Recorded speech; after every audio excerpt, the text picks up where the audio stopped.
당신의 삶을 바꾸는 토크쇼 정치합시다. 오늘 지식다방으로 인사드립니다. 자, 이제 선거가 50여일 앞으로 다가왔습니다. 이 남은 기간 동안 저희와 함께 내 삶을 바꾸는 정치란 무엇인가, 또 우리는 어떤 후보를 선택해야 하는가 함께 고민해 주시기 바랍니다. 자, 오늘도 어김없이 유시민 이사장님, 네, 안녕하세요. 안녕하세요. 네. 그리고 박형준 교수님, 네, 안녕하세요. 안녕하세요. 그리고 허진모 작가님 자리해 주셨습니다. 안녕하십니까? 네. 그리고 오늘 이 주제를 위해서 저희가 특별히 영입한 인재가 있습니다. 최근에 본인이 진행하는 프로그램에서 우리 프로그램 정치합시다에 한 방을 날리신 간 큰 분이신데요. 화면으로 먼저 만나볼까요? KBS에서 완벽하게 자리를 잡은 우리 더 라이브와 품질에 비해 도무지 자리가 안 잡히는 신규 시사 프로그램 정치합시다의 아름다운 콜라보 시간입니다. 그런데 이 정치합시다도 두 분의 지명도나 중량감에 비해서 이 자리를 너무 못 잡고 있거든요. 처음부터 디스하세요. 자, 방송인 최욱 씨 오늘 함께합니다. 어서 오세요. 네, 반갑습니다. 이 네. 자리가 편치만은 않으실 것 같네요, 오늘. 이런 거를 네. 보복 정치라고 하는 거죠. 상당히 좀 불편하네요. 근데- 애정 어린 비판이었습니다. 네, 우리 둘이 나갔을 때 시청률이 제일 높았고 그 뒤로 계속 떨어지고 있다면서. 아, 뭐 그런 말씀을 하세요. 아니, 좀 불러놓고 그렇게 또 보복을 하십니까?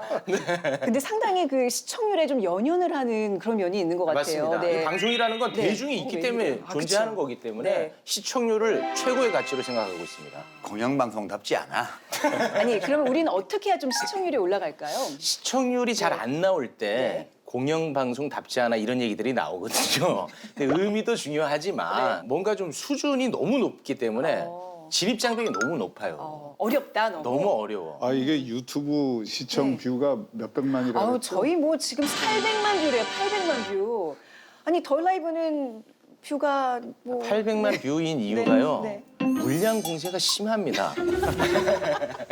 제가 그걸 다 알고 있어요. 예리하시네, 이분이. 네. 제가 이렇게 보면서 KBS에서 일하시는 분 맞아요? 보면서 참 좋아요. 좋은데 저 자리에 내가 가면 더 좋겠다. 그러니까. 이제 그런 생각은 좀 해봤습니다. 바꿔 앉죠. 아니 바꿔 앉죠. 네. 그건 아니고요. 네. 이 자리에서 제가 좀 한번 역할을 해보겠습니다. 네. 오늘 보조 진행자. 아니 뭐 그냥 유권자 정도로 받아들여 주시기 네. 바랍니다. 최욱 씨가 나오고 나서 오늘 시청률이 얼마나 오를지 함께 지켜봐 주시기 바랍니다. 자, 2달 앞으로 다가온 국회의원 선거. 자, 우리 시민분들은 과연 이 투표할 준비가 되셨는지 좀 궁금하지 않나요? 저희가 거리로 나가봤습니다. 기억이 잘 안 나. 몰라서 떠오르더라 않네 기억력이 아는데 아니요, 기억 안 나요. 국회의원 선거 때 기억 안 나는데. 이름은 기억 안 나고 당만 기억이 가물가물한데 잘 기억이 안 나. 기억 안 나는데. 기억은 안 나요. 이름이 기억이 안 나요. 크게 정치에 관심이 없었던 것 같고요. 솔직히 그만큼 많은 관심은 있진 않는 것 같아요. 네. 잘 모르겠어요. 모르겠어요.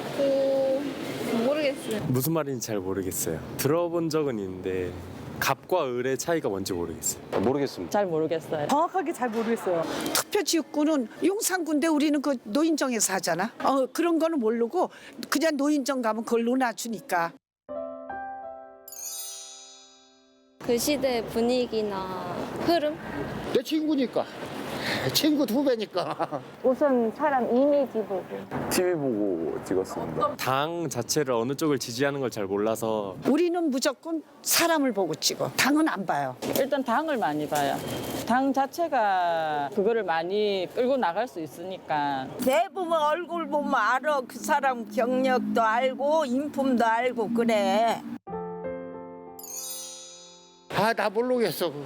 이번에도 아무래도 당의 방향성을 좀 많이 보게 될 것 같습니다. 이번에는 우리 지역구에 도움이 되는 사람. 저는 사회적 약자에 대한 정책 공약 이런 것을 보고 솔직히 말하면 그렇게 정치적으로 관심이 깊은 편이 아니라 이번에도 어쩔 수 없이 당 위주로 뽑게 될 것 같은 건 사실이에요. 자, 지난 선거에서 누구를 어떤 기준으로 뽑았는지 잘 기억이 안 난다는 분들이 굉장히 많았고요. 또 이번에도 누구를 뽑을지 좀 준비가 안 된 분들도 많이 보입니다. 지난달에 KBS가 실시한 여론조사 결과를 따르면요. 인물을 보고 투표하겠다가 39.2%, 정당을 보고 투표하겠다 34.1%, 기타가 23.7%로 투표 기준이 아직 명확하게 안 서 있는 것 같습니다. 이게 왜 그럴까요? 아직 뭐 후보가 정해지지 않아서인 이유도 있겠죠, 분명히. 과거에 이게 투표 패턴을 보면 기본적으로는 정당을 우선적으로 고려합니다.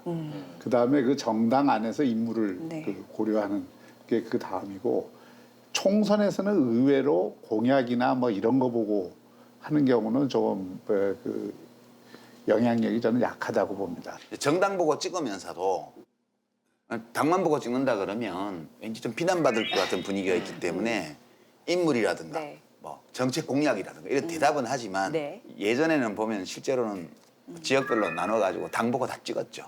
네. 제가 그런 맥락에서 궁금한 게 하나가 있는데 저도 사실 왜 그런지 모르겠는데 공약이나 인물을 보고 뽑는다고 하면 바람직한 유권자처럼 보겠구나. 그런 느낌이 좀 있거든요. 네. 그런데 이 지역구 선거에서 내가 누군가를 인물을 보고 찍었을 때 그 사람이 지역 사회 안에서 내 삶을 변화시키는 게 있습니까? 좀 그 부분이 항상 궁금하더라고요. 그러니까 이제 한 예를 들면 이제 저도 국회에 있을 때 그런 걸 좀 해봤는데 지하철역에 노약자용 승강기를 설치한다. 그럼 그 가보면 도시철도공사예요. 그 일람표가 있어요. 그 수요 조사를 해가지고 우선순위 1번부터 시작해서 수백 번까지 이게 쫙 있습니다. 할 수 있는 거는 억지로 70번에 있는 거를 1번으로 올리면 동티가 나죠. 그렇게는 못해요. 근데 막 어필을 해서 네. 다음번에 우선순위를 조정할 때 그 국회의원이 이것을 올려야 되는 이유에 대해서 자료를 조사하고 이렇게 해서 한 30번으로 끌어올려요. 그럼 이제 30번 이렇게 끌어올려 놓으면 이게 1년에 몇 개씩 만드니까 언제쯤이면 여기에 에스컬레이터나 혹은 엘리베이터가 설치될 수 있겠다 하면 홍보를 하는 거예요. 이제 임기 중에 했다 이렇게. 근데 그거 가지고 내 삶을 바꾼다고 얘기할 수 있냐. 그리고 되게 그런 것들은 어떤 국회의원 한 사람의 노력으로 된다기보다는 정말 국회의원이 거기에 힘을 보탤 수는 있어요. 그러나 거의 뭐 그게 국회의원을 누가 하냐에 따라 가지고 누가 되면 그게 되고 누가 되면 안 될 정도의 차이는 아니다. 이렇게 보고요. 정책을 여기에 갖다 놓을 수도 있고 저기도 갖다 놓을 수 있는 가변성이 있는 것들이 있어요. 만약에 그런 어떤 그 기획을 가진 정치인이 있고 그분이 꾸준하게 그걸 하면 그거는 교육이나 문화나 뭐 이런 영역에 그런 게 가능한데 또는 기업 유치나 이런 거는 그 성과가 그 몇 년간 집중적으로 한 그 정치인들이 있는 곳하고 그러지 않은 그 정치인들이 그냥 일상적으로 정치 활동을 하는 거하고는 차이가 날 수 있어요. 이런 게 전혀 없다면 우리가 국회의원을 아무나 뽑아도 된다는 얘기하고 똑같거든요. 아니요. 그게 그런 뜻이 아니에요. 그러니까 그거는 기본적으로 그런 면이 있는데 대부분 알려진 것은 거의 과장 홍보예요. 기본적으로 아니, 과장 그걸 홍보고요. 부인하는 게 아니에요. 그러니까 이제 이런 분들의 얘기를 들어보니까 더더욱 우리가 어떤 국회의원을 뽑아야 되는지 고민이 깊어지는데 좀 본격적인 이야기를 나누기 앞서서 저 질문을 하나 드리겠습니다. 이게 약간 엄마가 좋니 아빠가 좋니 같은 좀 부끄러운 질문이긴 한데 굉장히 그 중요한 의미 있는 답변이 나올 것 같아서 드려보겠습니다. 가장 중요하다고 생각하는 선거는 어떤 것인지 1번 대통령 선거, 2번 국회의원 선거, 3번 지방선거, 4번 기타 선거. 어떤 선거가 이 중요도로 따지면 제일 위에 있어야 될까요? 전 두 분 의견이 궁금해요. 다 중요하지만 이유는 묻지 마세요. 근거가 예. 전혀 없으니까요. 저는 뭐 그냥 직관적으로 네. 대선이 제일 중요한 느낌이 듭니다. 큰 선거니까. 아유, 이름부터가 대선이잖아요. 대선이니까. 네. 이유는 그냥 직관적으로. 네. 저도 대선이라고 생각합니다. 네, 저는 좀 이유를 좀 대자면 네. 가장 나쁜 선택을 했을 때 가장 나쁜 선택을 했을 때 국가에 어떤 자리가 제일 해악을 미칠까를 좀 고민을 해보면 아마 단일 선거로는 그게 제일 크지 않을까 싶습니다. 이분 얘기도 들을 게 있네요. 아니 그동안 방송에서는 그러면 들을 아니에요, 내용이 없었다는 얘기는 아니잖아요. 네. 예. 제가 어렵게 하는 담당자라. 그러니까 저희가 이제 총선을 앞두고 하는 프로그램인데 이제 총선 얘기가 중요하다고 좀 나와야 되는데 말이죠. 우리가 300명의 입법기관을 뽑는 건데 국회의원 선거도 굉장히 중요하죠. 맞죠? 중요하죠. 그 말씀을 드리려고 했는데 네. 방송들 못 하십니다. 아유, 이런 자리를 못 잡지. 제가 나 지금 너무 좋아. 그러나를 하려고 그러는데 지금 그날 빨리 치고 들어갔어야죠. 분위기 파악을 못했네. 대선과 총선이 분리된 것 같아도 굉장히 연결이 돼 있어요. 그리고 이 총선의 결과가 사실상 대통령 권력을 좌지우지하는 경우들이 많이 있습니다. 2016년 총선에서 만일 원래 예상대로 당시 여당이 과반수 이상을 얻었다면 그때 뭐 공천 실패라든지 여러 가지 그 요인들이 있어서 이 일당이 바뀌었잖아요. 그게 없었다면 사실 탄핵도 안 됐을 가능성이 있죠. 그러니까 총선이라는 게 총선으로 딱 이렇게 분리되는 게 아니라 대통령 권력에 엄청난 영향을 미치죠. 예를 들어서 이번 선거 같은 경우에도 집권 4년 차죠. 3년이 지났지만 4년 차에 거의 그 이루어지는 선거죠. 횟수로 보면 그러면 그 3년 이후의 선거는 대개 이 총선의 결과에 따라서 대통령 권력이 어떻게 행사될 건가를 규정하는 선거가 되죠. 그러니까 이게 총선과 대선이 분리될 수는 없는 거예요. 맞물려 있다. 근데 이 국회의원 선거가 중요한 이유는 대통령은 한 명만 뽑잖아요. 네. 잘못 뽑으면 대체제가 없어요. 임기 동안에. 근데 국회의원은 300명을 뽑으니까 그중에 뭐 잘못 뽑은 사람이 좀 있다 하더라도 또 잘 뽑은 사람도 있기 마련이에요. 그러니까 위험이 분산돼요. 굉장히 많이 분산돼요. 거기다가 우리 대통령 중심제 국가니까 대통령이 훌륭하게 올바른 일을 제대로 하면 좋은데 그런 보장은 없죠. 표 제일 많이 받는 사람이 대통령 되는 거지 제일 인격적으로 훌륭하거나 유능한 사람이 되는 건 아니잖아요. 그러니까 대통령이 아주 이상한 사람이 청와대에 있다 하더라도 국회가 제대로 된 사람들이 다수를 구성하고 있으면 그 대통령이 하려는 거를 여러 가지 이 헌법과 법률이 보장하고 있는 무기를 사용을 해서 못하게 해요. 삼권 분립이 돼 있는 이유기도 하죠. 네. 어떤 기준으로 이제 국회의원을 뽑느냐, 그 좀 어떤 기준들을 또 그 외에 좀 명확하게 세우기 위해서 좀 세부적인 주제로 좀 넘어가 보도록 하겠습니다. 이 정당들이 후보를 제대로 뽑아서 키워내고 있는지 그것부터 짚고 넘어가야 될 것 같은데요. 저희가 먼저 화면을 준비해봤거든요. 보시죠.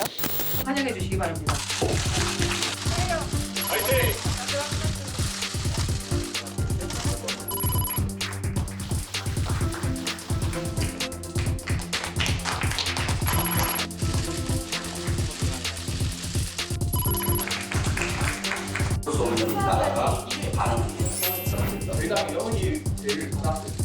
생각해본 적이 없고요. 당하고 상의.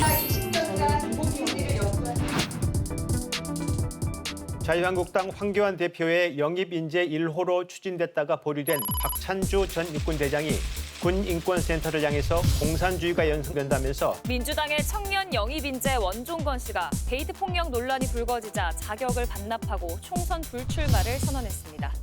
후보 활동 모두 국민의 안전을 지키는 업무인 더 많은 일을 하고 싶습니다. 그래서입니다. 그러니까 사회 분위기가 80년대처럼 막 투신하고 그런 분위기는 아니에요. 말입니다. 이미 올해 초에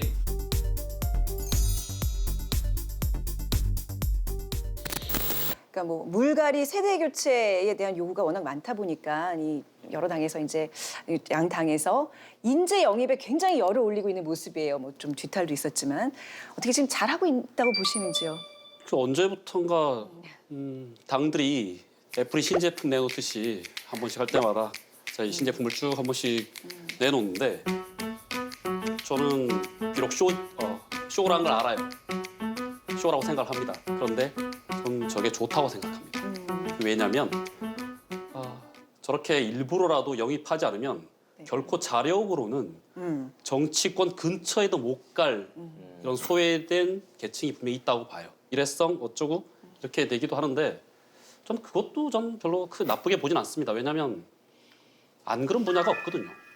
예. 개그맨 공채 다 합격해놓고 남는 사람 별로 없거든요. 저 죄송한데 저 개그맨 아니거든요. 말씀이 아주 그냥 말씀이 아주 지나치시네. 예. 개그맨이 아니오시다. 여기서 확실히 좀 정리하고 가죠. 많은 분들이 최욱 씨 하면 개그맨으로 알고 있는데 보네. 방송인으로 우리가. 네. 근데 개그맨 출신 유튜브의 아닙니까? 유튜브의 형제였다가 그다음에 이제 공중파로 진출한 그렇죠. 보기 드문 케이스죠. 예, 훌륭하십니다. 예, 평소에 존경합니다. 존경합니다. 네. 근데 인재 영입 그 이제 몇 년들을 보면 굉장히 직종이 다양해진 건 사실 아닌가요? 요 얘기부터 먼저 네. 해야 될 것 같아. 정치는 쇼인가? 쇼입니다. 느낌이 좋고 이미지가 좋고 감성이 같이 따라가면은 지지가 되는 거니까 그런 면에서 정치는 쇼를 잘해야 됩니다. 그리고 그런데 또 정치는 쇼가 아닙니다. 왜 쇼가 아니냐면 사실 이 정치가 세상을 운영하고 바꾸는 가장 중요한 영역이기 때문에 거기에 합당한 이 자질과 능력과 하여튼 이런 요소들을 내부적으로 소위 말해서 컨텐츠라고 합시다. 그 컨텐츠를 갖추지 않은 상태에서 그냥 쇼로만 하면 이게 금방 들통나요. 들통이 금방 나기 때문에 그 쇼 효과도 없어지는 거예요. 10명, 20명 영입했는데 그중에 한두 명만 사고가 나면 그 전체가 이미지가 먹칠이 되거든요. 그러니까 양쪽이 이제 그런 우를 범한 거죠. 근데 저는 약간 다르게 보는데 왜 이런 일을 할까 정당들이. 정당은 정치인과 상당수의 당원들로만 딱 획정돼 있고 그 당원들은 다 어딘가 종사하고 있어요. 그러면 이 상태에서 영입을 안 한다. 그러면 일찍이 정당 안에 들어와 있던 사람들만 계속 공직선거에 도전하게 돼요. 그렇게 되죠. 그러니까 그 문제 때문에 정당들이 어떻게든 각계각층의 유권자 집단과 연계를 만들어 보려고 자기네 스타일로 영입을 하는 거예요. 그게 첫 번째 이유고요. 두 번째는 정당들이 청년 조직이 없어요. 되게 지금 외국에서 40대, 30대에 총리가 되고 이런 사람들 국회의원이 20대 때 국회의원이 되고 그다음에 지금 차기 총리 후보로 거론되는 유럽의 유수한 민주주의 국가들의 유력한 정치인들의 이력을 한번 보세요. 대개 정당 가입 시기가 17세입니다. 17세요. 그러면 28, 29 이럴 때 비례대표 등록을 시켜서 독일 같은 경우는 특히 절반이 비례대표니까요. 비례 등록을 시켜서 데뷔를 시켜요. 그래서 그런 사람들이 한 20년 정도 하고 나서 총리 후보가 되는 거예요.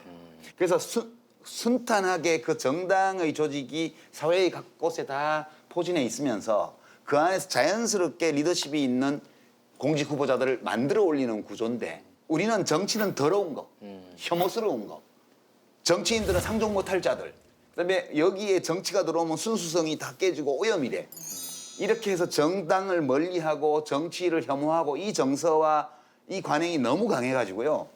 정당들이 자체에서 사람들을 못 길러내요. 자, 오래전에도 이렇게 정치 인재나 관료를 키워내는 교육 제도가 있었나요? 거꾸로 거슬러 올라가 보면 조선과 고려에 있었던 성균관 같은 것도 아예 대놓고 관료 양성 제도라고. 그렇죠. 그다음에 쭉쭉 올라가다 보면 뭐 고구려의 태학부터 아니면 신라의 국학이라든가 이런 모든 제도는 다 관료의 양성과 그냥 직결돼 있다고 보시면 됩니다. 사기에 이런 말도 나옵니다. 소진이 뭐라고 얘기를 하냐면 글 공부 이렇게 해서 벼슬을 못하면 뭔 소용이냐고. 아예 대놓고 글 공부의 목적은 관료였어요. 근데 그 전에 거슬러 가면 말해도 되나? 네.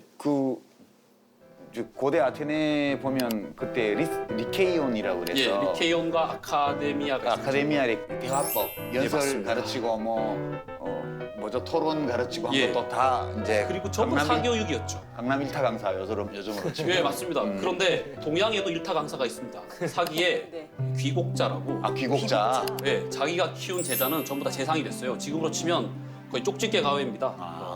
귀곡산장 할 때 그 귀곡. 맞습니다. 아, 그래요? 예, 그 귀곡자가 뭘 가르쳤느냐? 유세를 가르칩니다. 그러니까 그게 왕을 설득하는 걸 가르친 거예요. 그렇죠. 그래서 역사적으로 놓고 봤을 때 관료를 딱 찍어놓고 배출하는 그런 뭐랄까 교육 시스템은 정말 참 잘 봐주면 언제냐?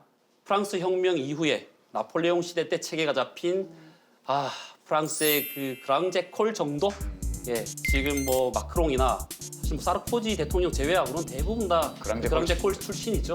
예, 그 정도를 아마 예로 들 수 있지 않을까 싶습니다. 그것 때문에 프랑스에서도 소위 학부모들의 그 뭐지? 치맛바람 포함한 네. 그 학력 경쟁이 어마어마한 나라예요. 거길 가야 출세하기 때문에. 예. 자, 대한민국의 국회의원 선거는 또 이제 정치 지도자들의 등용문 역할을 해왔거든요. 역대 우리 대통령들은 다 또 국회의원을 거치지 않았습니까? 아, 이때 또 정치계에 데뷔했던 그 좀 파릇파릇한 모습들을 화면에 담아봤습니다. 54년 김영삼은 고향인 거제에서 자유당 공천으로 출마해 당당히 당선됩니다. 26살의 최연소 국회의원. 잘생겼어. 아, 진짜 인물 좋으시다.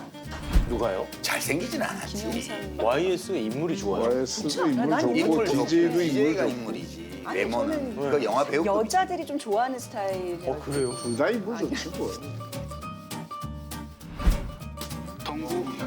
사진이 왜 저렇게 아유 저거를 오로지 권력자의 의지이면 안 되는 것이 없었다는 것을 증명한다고 인정해도 좋겠습니까? 전국구 민자당 이명박 고대 상과대학 졸업. 지금 여러 가지 경기를 분석하는 결과를 보면은 경기에 단기적인 부양도 필요하다. 안녕하세요. 차세대 리더 이박수 소치. 안녕하세요. 네, 전부 낚으셨어요? 아무것도 못 낚으셨어요? 달성에서는 박근혜 후보가 승리했습니다. 제가 작은 힘이지만 그 열과 성을 다해서 나라가 다시 바르게 튼튼하게 일어서는데 열과 성을 다 하겠다는 말씀을. 부산 4상구 민주당의 문재인 후보 당선됐습니다. 노무현 대통령하고 문재인 실장이 나이가 몇 살 차이죠? 나이가 7살 차인가. 그렇게 많이 나나?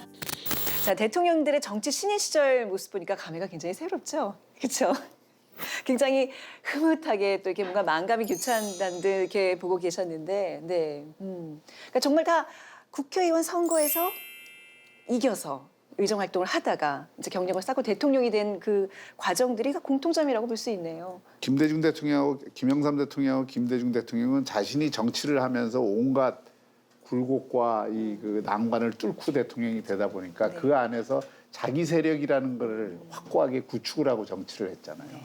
그러니까 그것이 갖는 이제 문제도 있지만 소위 개파 정치라는 문제도 있지만 사실 그게 정치적으로는 엄청난 자원인 거죠. 저런 전통이 있어서 그런지 모르겠습니다만 지금까지 이 국회의원의 이력이 한 번도 없었던 황교안 대표가 대선 가도를 위해서 총선에 출마하는 건 아닌가 그런 생각이 드는데 반드시 지금 지형에서는 국회의원을 해야 대통령을 할 수 있는 겁니까? 몇 배는 유리하죠.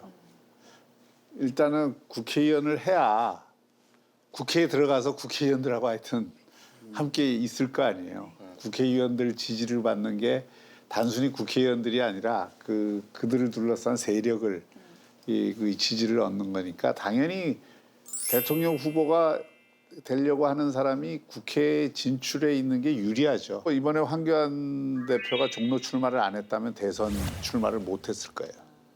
그리고 이 리더십도 유지를 못 했을 거예요. 근데 그 종로 출마를 결단하는 바람에 국회의원이 될지 안 될지는 모르지만 그런 어떤 그 용기를 보여줬다는 면에서는 여러 가지 면에서 위기를 좀 이렇게 넘어서게 하는 효과가 있었던 거죠. 그럼 대단히 불손한 질문인데 이번에 만약에 총선에서 떨어진다면 대통령은 어렵다고 봐야 되겠죠. 저는 그렇게 안 봐요. 아까 노무현 대통령이 선거에서 얼마나 많이 떨어졌어요. 이쪽에 야권 전체의 어떤 선봉장으로서의 역할을 하는 것이기 때문에 종로 선거에서 지고 전체 이 총선에서는 좋은 성적을 거두면 그럼 오히려 자기 희생적인 모습으로 비칠 수 있죠. 저는 약간 황 대표가 좀 실기를 했다고 보는 거는 약간 삼국지에 보면 이제 뭐 상대방에 좀 센 사람이 나와갖고 뭐 이렇게 하는데 야 누가 나가 살 사람 없어 이럴 때 이제 관원장이 나오잖아요.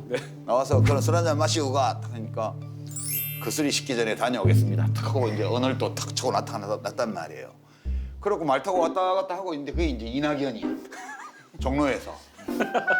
그러면 이제 저쪽 진영에서 야 누가 와서 좀 싸워봐 이러는데 너 사령관이 내가 저기 나오면 어떡해. 이렇게 꾸물꾸물 하면서 시간을 좀 놓친 거예요. 그래가지고 모양이 이미 많이 망가졌어요. 근데 이번에는 사실 이거는 여권의 캠페인 전략에 말린 측면이 굉장히 강하죠.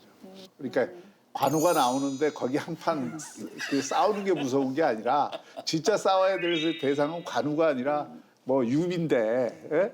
관우하고 지금 싸우다가 유비를 놓칠 수가 있다. 이게. 그 일단 관우를 잡아뜨려야 돼요. 그래야 유비를 잡지. 그것 때문에 이제 지금 그 망을 보고 있었는데 저쪽에서 야 왜 안 나와 치사하게 비겁하게 그러니까 그러다 보니까 쭈삣쭈삣 말려 들어갔고 이제는 안 나가면 정말 비겁자가 돼버리는. 그러니까 여권이 사실은 짜놓은 프레임에 어느 정도 말린 측면이 있죠.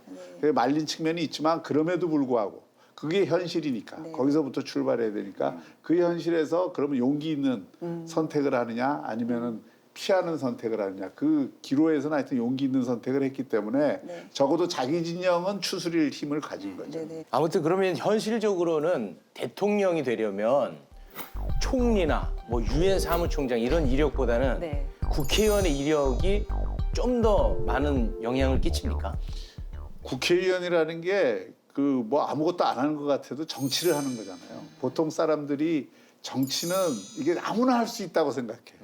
근데 정치도 그 나름의 특수한 전문 영역이에요. 전문직이에요. 그러니까 그 경험을 해본 사람과 안 해본 사람은 상당한 차이가 있을 수밖에 그러니까 없어요. 전문성이 떨어지는 우리 둘 같은 사람은 얼마 오래 못 버티고 튕겨나는 거예요.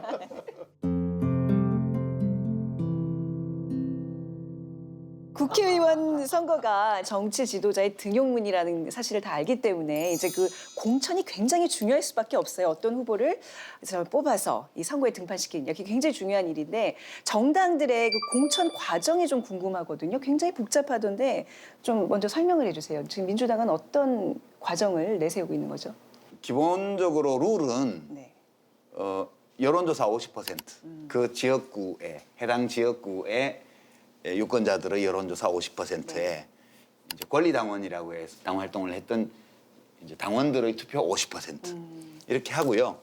다만 현역 의원 경우에는 지금 명단 공개는 안 했지만 평가해서 하위 20%는 20% 감점을 하고 상위 20%는 아마 가점을 주는 식으로 하는 것 같아요. 이제 그런 데들은 도전자가 별로 없어서 단수 공천되는 경우도 많고요. 그다음에 신인은 또 신인 가산점을 주고 여성은 여성 가산점을 주고 이렇게 해서 신인들에게 좀 유리하게 이렇게 해서 지금 경선이 곧 이제 1차 경선 지역을 발표를 했고 현역 의원 지역구를 거기서 경선이 지금 진행되고 있죠. 이번에 여야 공천이 1층 다 이 진화된 모습을 보여주고 있어요. 사실은 지난 18대, 19대, 20대 야당이 공천 잘못해서 망한 거거든요. 그러니까 그때 여당 그렇죠. 그러니까 개파 공천하고 보수 공천하고 밀실 공천하고 전략 공천이라는 이름으로 뭐 자기 사람들 신고 진실한 사람들. 네, 옥새 파동이 있었고. 그런데 이번에는 가장 중요한 게 공관위가 아주 강한 독립성을 가졌다는 거예요. 그러니까 심지어 황교안 대표나 당에서 추천한 공관위원들이 하나도 안 됐어요. 그래서 이제 김용호 의장이 지금 하고 있는 공관위에 대해서 통합 과정에서도 다른 세력들이 다 기본적으로 인정을 한 겁니다. 과거에도 그런 지금의 공천 같은 인재 등용 시스템이 있었나요? 비슷한 공천 같은. 네. 인류사를 통틀어서 처음부터 끝까지 다 천거였습니다. 천거. 예. 그런데 이게 자연스럽게 부작용이 생겼죠. 부정 비리가 많을 수밖에 없지 않습니까? 예. 과거제도 그것을 좀 막아보려고 만든 거죠. 그다음에 기득권 어떻게 좀 해결해 보려고 만든 건데 이 과거제도 와서는 거의 부정투성이죠. 조선왕조실록에 고종한테 전하 난장판 됐습니다. 과거장 이런 보고하는 장면도 나옵니다. 그래서 백범 김구 선생도 과거 준비하다 그렇죠. 맞아요. 네. 안 된다. 그래서 어떤 제도든 간에 시행하는 사람이 이 청렴하고 공정한 게 중요한 거예요. 제도의 문제가 아니라 결국은 사람의 문제인 거죠. 앞으로 우리가 뉴스에서 공천과 관련된 뉴스들을 많이 접하게 될 텐데 최욱 씨는 혹시 기억나는 거 있으세요? 막 공천 갈등 파문과 관련해서 막 아니, 그래서 별별 저- 뉴스들이 다 나왔었는데. 예, 뭐 예전에 뭐 뱀 불고 뭐 그랬던 그랬었죠. 기억이 뱀프가 좀 있는데. 언제였어요 그게? 96년도인가? 1996년도인가? 예. 아, 참시네요. 네. 서울 영등포 경찰서는 새정치 국민회의 후원의 밤 행사장에 뱀 10마리를 풀어서 행사를 방해하려던 뱀을 풀 생각. 풀지는 못했어요. 아, 풀지 못했습니까? 네. 자루에 넣어서 네. 그 행사장에 대박이다. 갖고 들어가다가 네네네. 그 들켜가지고 네. 뱀이 실제로 풀리지는 않았고 유명한 그 이라도 있잖아요. 란닝구 백바지. 난닝구. 란닝구. 러닝 셔츠. 네, 그게 이제 지금 여당이죠. 옛날에 야당을 오래 했을 때 그때는 우리가 권위주의 시대니까 야당이 탄압을 많이 받잖아요. 생존이 늘 중요한 과제였잖아요. 그러다 보니까 동교동계, 상도동계가 형성된 것도 그렇고 당원들도 마찬가지인데 어떤 진정성 또는 뭐 충성심을 기준으로 사람을 쓸 수밖에 없었어요. 그런데 내가 공천을 못 받았어. 그러니까 내가 가서 야 이럴 수가 있냐. 내가 그동안 이렇게 충성을 했는데 너는 또 뭐라도 해야지. 그러니까 이제 그리고 이제 버스 타고 올라가서 조항장 사장에 가서 옷좀 벗고 란닝구 바람으로 막 소리 지르면서 총재님 이러실 수가 있습니까? 이러면서 막 그럼 당직자 와서 말리잖아요. 그럼 막 주먹이 들어오고 이러면서 란닝구 찢어지고 이게 이제 이른바 난닝구. 그게 참 각본 없는 드라마. 예, 슬픈 일이긴 한데 그래도 그게 또 한때 우리 대한민국이었다. 그게 예, 그럴 수밖에 없는 어떤 네. 우리의 민주주의가 제대로 정착 안 돼 있고 제대로 발전 안 돼 있을 때 그래도 민주주의를 해보려고 몸부림치는 과정에서 생겼던 에피소드들이죠. 그러니까 저는 생각하면 흉하기는 해도 슬그머니 미소가 지어져요. 그땐 그런 적도 그랬지. 있었지. 아픈 만큼 성숙해졌구나 네, 지금 우리가. 뭐 엄청나게 발전했죠. 네, 우리나라 네. 정당들이. 근데 이제 조금 있으면은 새로 그 과거에 봤던 장면들도 나옵니까? 나옵니까? 개봉 많이 컷오프하고 뭐 이렇게 네. 되면 거기 말 지역구에 이 주민들이 네. 일단은 뭐 당사 앞에 와서 뭐 이게 피켓도 들고 과거처럼 뭐 그렇게 란닝구 이런 건 안 하겠죠. 지금은 겨울이야. 란닝구. 다행히. 그래도 뭐 항의, 소동 이런 것들은 지금은 얼마나 이제 깔깔이나 야상 이런 거는 가능하겠지만 마음 단단히 먹어야 되겠네요 우리 유권자 입장에서는요. 네. 뱀들은 지금 다 겨울 동자고 가끔 그런 장면도 있어야 볼거리도 생기는 거고 하는 거죠. 그 사이도 넘어갔으면 합니다. 그래도 그런 일은 없어야죠. 볼 거 다 봤는데 뭘 또 봐요, 그렇죠? 자, 지금까지 공천에 대한 얘기를 나눠봤다면 이제부터는 우리 유권자들이 어떤 후보를 뽑아야 되는지 좀 구체적으로 얘기를 나눠보겠습니다. 이 문제를 다뤄보기에 앞서서 지난 20대 국회의원 선거 때 이 국민들은 유권자들은 어떤 기준으로 의원들을 뽑았으며 또 그들은 우리를 얼마큼 대표하고 있는지 자, 거리로 직접 나가서 또 시민들의 얘기를 들어봤습니다. 그 국회의원이 나를 대표하냐고? 내가 안 찍었는데 뭘 대표해? 대표한다고 볼 수 있죠. 저를 대표하지는 못하고 있는 것 같습니다. 솔직히 잘 모르겠어요.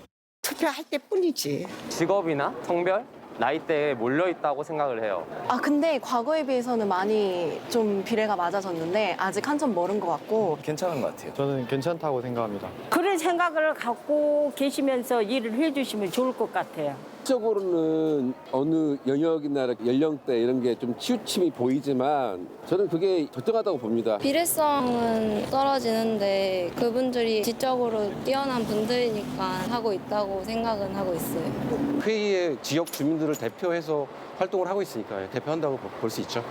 일단은 고학력 위주인 거는 너무 기본이고 이제 나이대가 좀 많은 분들을 위주로 뽑히신 것 같고요. 좀 센 당 뽑히는 데만 뽑히는 것 같기도 하고. 일단 남성이 더 많은 것. 정말 다수자들, 좀 기득권이라고 해야 될까요? 소수 엘리트들이 하고 있는 직업이에요. 내가 안 뽑았는데 뭘 대표해? 그 말이 참 오래 기억에 남을 것 같습니다. 근데 내가 안 뽑아도 대표하는 겁니다. 그런가요?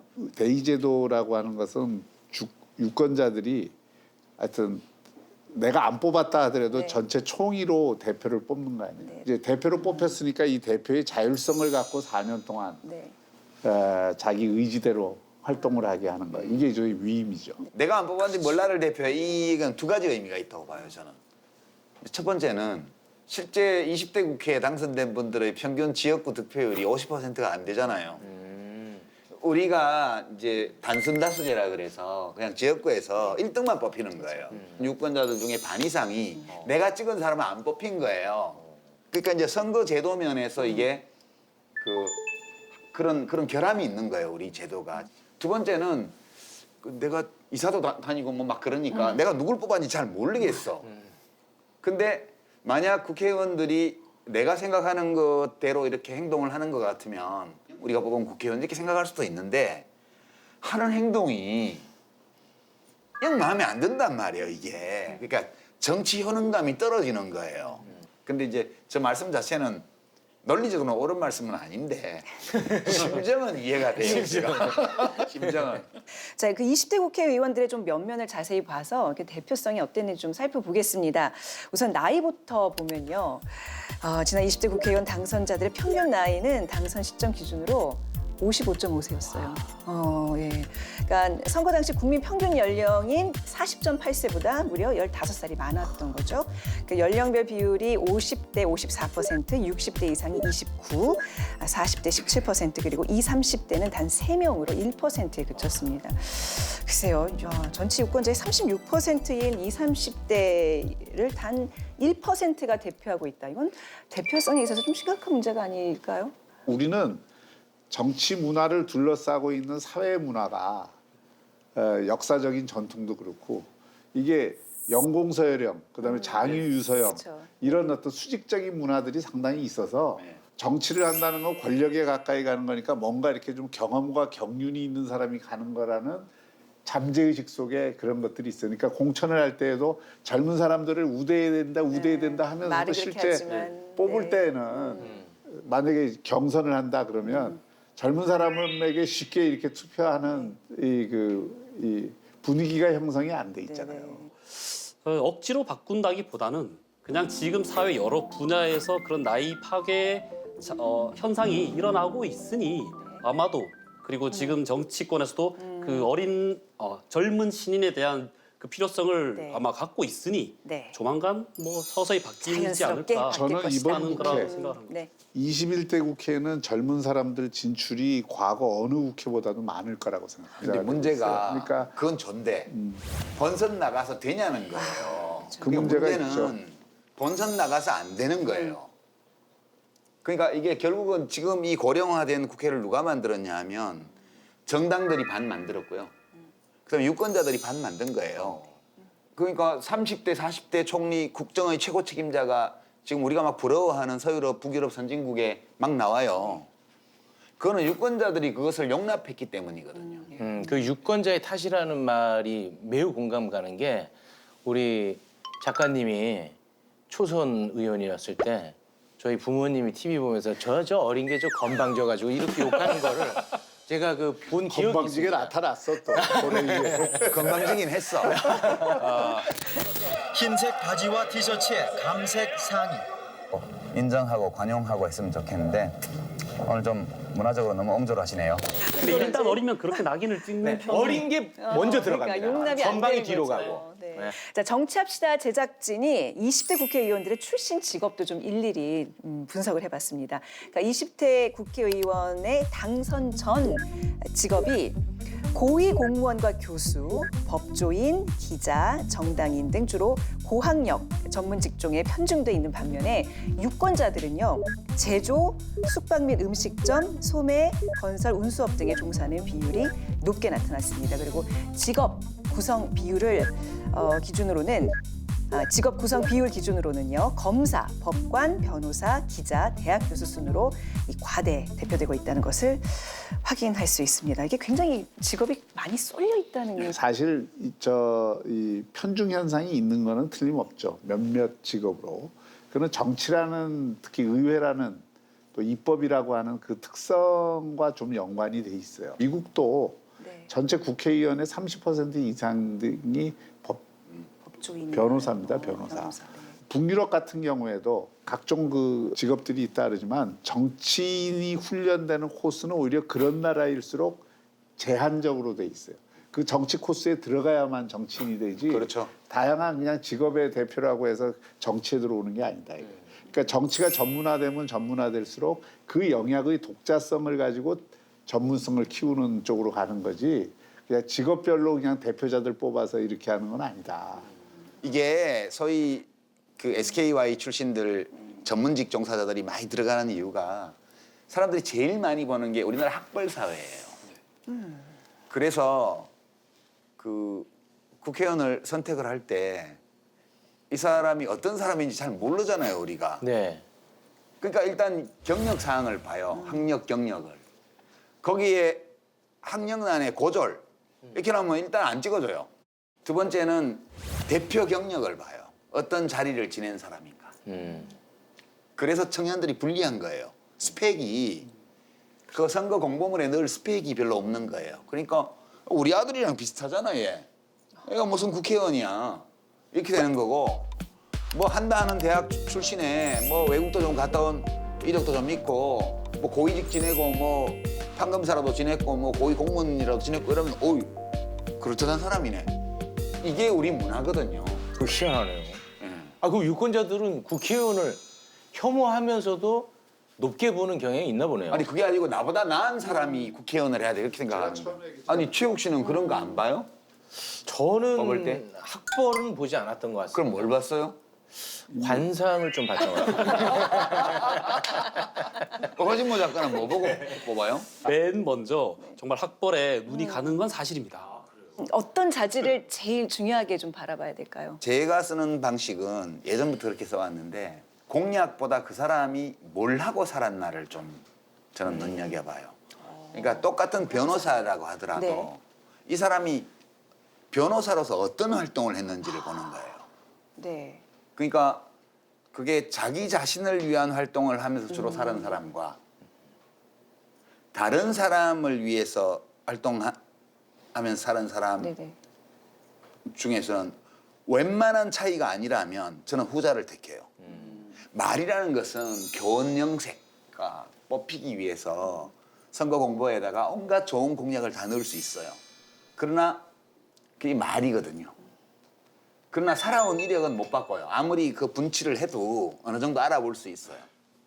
그래서 뭐 학력, 경력 이런 거 다 중요하지만 그 사람이 어떤 가치를 가지고 살아왔을까를 짐작해 볼 수 있거든요. 막스 베버 형님이 말씀하신 거지만은 사실은 이 열정이 굉장히 중요해요. 정치하는 사람한테는. 어떤? 열정. 네. 그 열정이라고 하는 것은 뭐 이게 사적인 열정이 아니라 이 공적인 영역 안에서 내가 어떤 뭐를 어떤 식으로 한번 좀 바꿔보고 싶다. 뭐 열정 있는 정치를 후보. 바꾸든 네. 국가를 바꾸든 사람들을 사회적 관계를 바꾸든 그런 열정이 중요하고 저는 그 못지않게 중요한 게 뭐 이제 뭐 통찰력이나 이런 것도 중요하지만 균형 감각이라고 생각합니다. 그것도 동태적인 균형 감각이 굉장히 중요한데 이 어떤 한쪽으로 우리 정치가 자꾸 이렇게 양극화가 심화되는 이유는 자기 확증 편향을 가진 쪽에서 자꾸 국회의원들이 만들어지면 이게 싸움이 심해질 수밖에 없어요. 그래서 저는 좀 더 이게 문제를 종합적으로 볼 수 있는 사람들 쪽에서 좀 많이 나오는 게 좋아요. 박형준 교수님 스타일. 그렇죠. 제 스타일이죠. 네. 나 같은 사람이라는 걸 얘기하는 게 아니라 제가 보는 스타일. 최욱 씨는? 저는 나름 좀 분명합니다. 그 제가 좋아했던 국회의원들을 보면요. 그 사람들이 출마하기 전에 내가 이걸 왜 하려고 하는지를 설명을 해요. 네네. 그게 이제 저의 가슴을 울렸을 때는 그들은 진짜 그걸 위해서 열심히 하는 모습을 제가 목격을 했거든요. 이번에도 역시 왜 출마를 하려는지 그 목소리에 귀를 좀 기울이겠습니다. 그거야 다 똑같이 얘기잖아요. 아, 좀 다릅니다. 조국과 기대를 위하여 이 한 몸 바치겠습니다. 다 이렇게 나오지. 그런 이제 허무맹랑한 걸로는 안 통해요. 아니 근데 저는 어떤 기준으로 국회의원을 선택해야 되냐. 이게 이제 규범적인 질문이에요. 그보다 제가 더 관심을 가진 문제는 사람들은 어떤 기준으로 후보를 선택할까? 현실에서. 그거에 저는 더 관심이 많은데요. 투표를 하는 유권자들 중에서 한 3분의 2는 그냥 당을 보고 찍어요. 그래서 저 같은 사람은 보수 정당에서 세종대왕님이 나오셔도 안 찍어요, 저는. 네. 세종대왕인데도요? 예, 세종대왕님이라도 안 찍어요. 네. 예, 이전에 그러니까- 저하고 좀 다른 점. 아, 내가 후회가 되네. 아니 이제 과거에 저 같은 사람이 3분의 2는 돼요. 그러니까 3분의 1 정도가 이 소속 그 국회의원 후보의 소속 정당이 무엇이든 상관없이 다른 요소들에 따라서는 넘나들면서 찍을 수 있는 분들이 3분의 1쯤 돼요. 제가 볼 때는. 근데 이게 현실이고요. 사람들은 어떤 후보나 어떤 정당이 나에게 이익을 줄 것인가 이것도 고려하지만 어떤 정당, 어떤 후보가 옳은 일을 하는가 이게 더 중요하다고 봐요. 그렇게 해서 이 후보와 이 정당이 하는 것이 옳아 이런 판단이 들면 그 정책이 나에게 물질적 손해를 안겨주는 경우에도 찍어요. 그러니까 인간이라는 존재는 그 좁은 의미의 이른바 계급 투표 있잖아요. 그러니까 이 시각은 저는 성립할 수 있는 이론적인 시각이지만 현실의 인간을 잘 설명해주는 이론은 아니라고 봐요. 저는 이제 가장 크게는 사람들은 자기가 옳다고 믿는 바에 따라 투표한다. 이게 첫 번째고요. 그거보다 그 다음 순서로 나에게 이익이 되는가 이걸 또한 고려한다고 봐요. 제 생각은 그 신언서판 있지 않습니까? 신언서판. 예, 그게 어디에 나온 거냐면 당나라 때 인재를 채용하는 기준이었습니다. 예, 당나라 2부에서. 그게 신이면 아까 관상. 예. 그래서 관상이 어쩌면 인재를 뽑는 데서 예전에는 정말 출세에 그냥 목이 맨 시대였기 때문에 인재를 뽑는 데서 발전했을 거라는 그 학설도 있거든요. 그래서 신이 있고 말하는 언이 있고 그다음에 글 잘 쓰는 서가 있고 판은 판단력입니다. 아까 말씀하셨던. 나네. 예. 신이 개그 했어요. 예. 신이 좀 딸려가지고. 개그 아닙니다. 개그 아닙니다. 개그 속에 진심이 드러나는 게. 개그를 다큐로 받으시면 안 되지. 그런데 그 중에서 지금 세상에서 아마 좀 차지할 수 있는 게 그 언과 판이 아닌가 싶어요.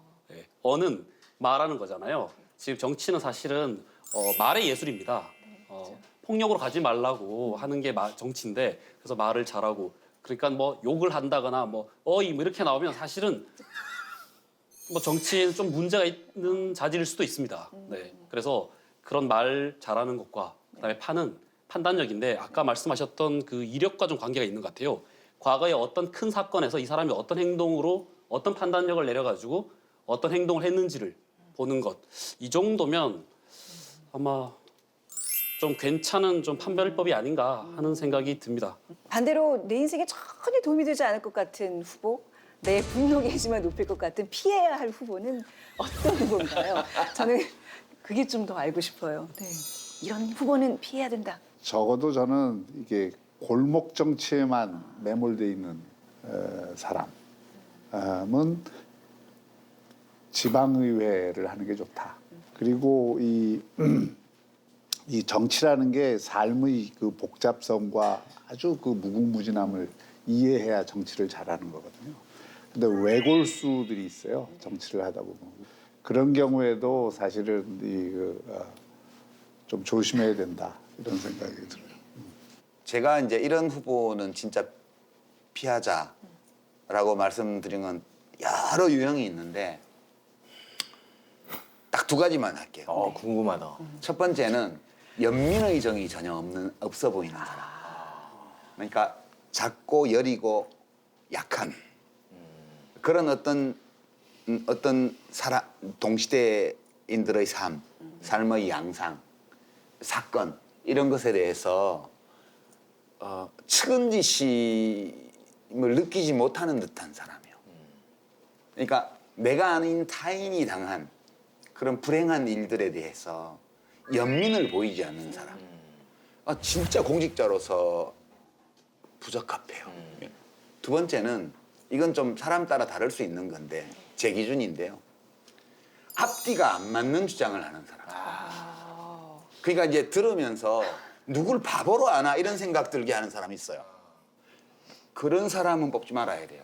그런 사람은 올바른 사람일 수도 없고 똑똑한 사람일 수도 없고요. 그냥 공정한 사람이긴 더욱이 어려워요. 그런 유행은 좀 피하는 게 현명하지 않을까라는 극히 개인적인 소견을 말씀드려봅니다. 아, 그 다양한 이주들 들어보니까 뭔가 좀 안목이 생기는 것 같아요. 네, 네. 저는 그 유권자 입장에서 네, 좀 그 오래 전부터 정치인과 유권자들은 이 거짓말을 놓고 대결을 하는 사람 같아요. 그 고구려의 주몽이 알에서 태어나기 한 6, 7년쯤 전에 그 로마에서는 그 필승 전략집이 하나 나와요. 선거 전략집이.